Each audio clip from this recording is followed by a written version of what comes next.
explosion occurred at N3907 West Water Street in the town of Rome.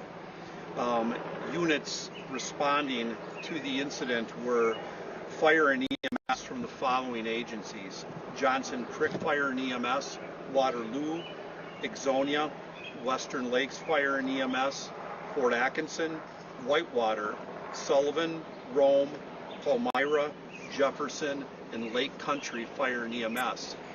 After arriving on scene, units found that the home involved in the explosion had been basically leveled. The property was smoldering. At this time, it was unknown if there were anybody inside of the home. Units continued to conduct firefighting techniques on putting out the fire. After working on the fire, We Energies was also called to the scene, and We Energies eventually did disconnect gas to the residents. They disconnected gas as well as electricity to several of the area homes within the surrounding area. Once both electricity and gas was disconnected to the residents, the involved agencies that were here fighting the fire continued to distinguish the fire. After the fire was distinguished, they started conducting an area search of the remains that were left, and at this time we have one fatality to report.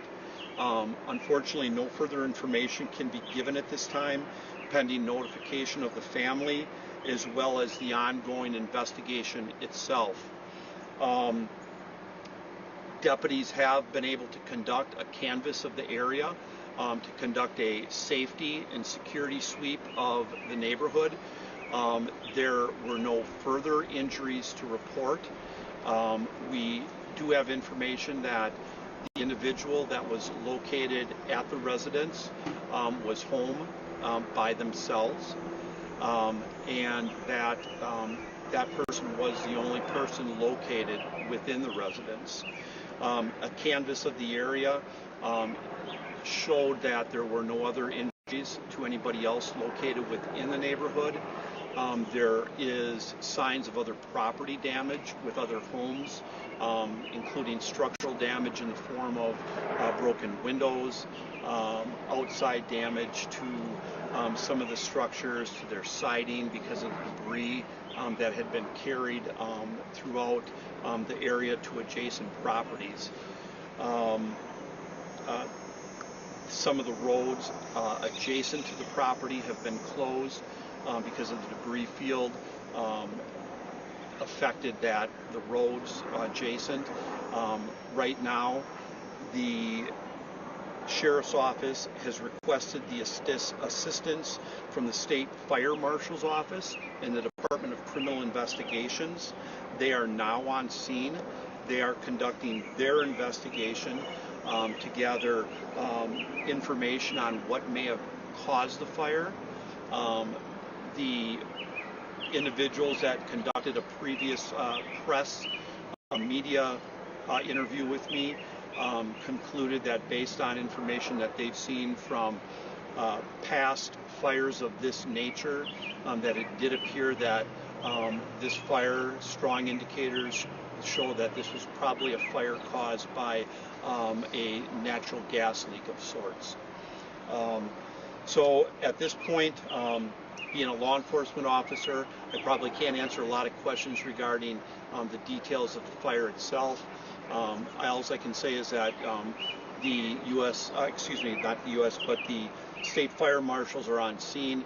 Their personnel are trained in going through the debris field, examining the evidence that is part of that debris field, and processing it accordingly to determine what actually occurred and what are the causes of the fire itself and the explosion. Can you give us an idea of how wide ranging or radius the debris field is? So this property was literally like located on almost a city block.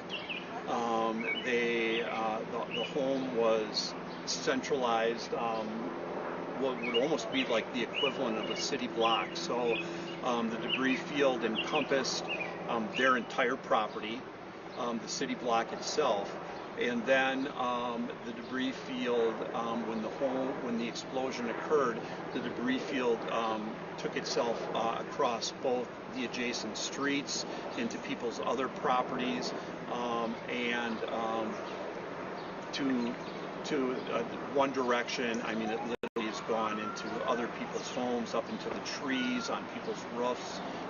It's located extensively. How tricky of an investigation is this for you guys to work through something like this? Well, I don't personally have a background in arson investigation. The officers that are trained in how to handle these type of investigations go through a lot of training.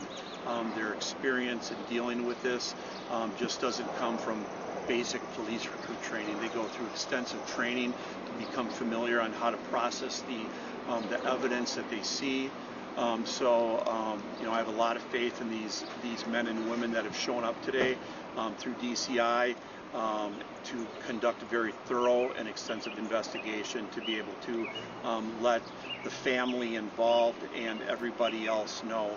The one thing that I want to end by saying in this news briefing is Jefferson County Sheriff's Office, as well as all of the fire and EMS first responders, we want to give our condolences to the family that is involved here tonight, and to the individual that was lost their life in this explosion.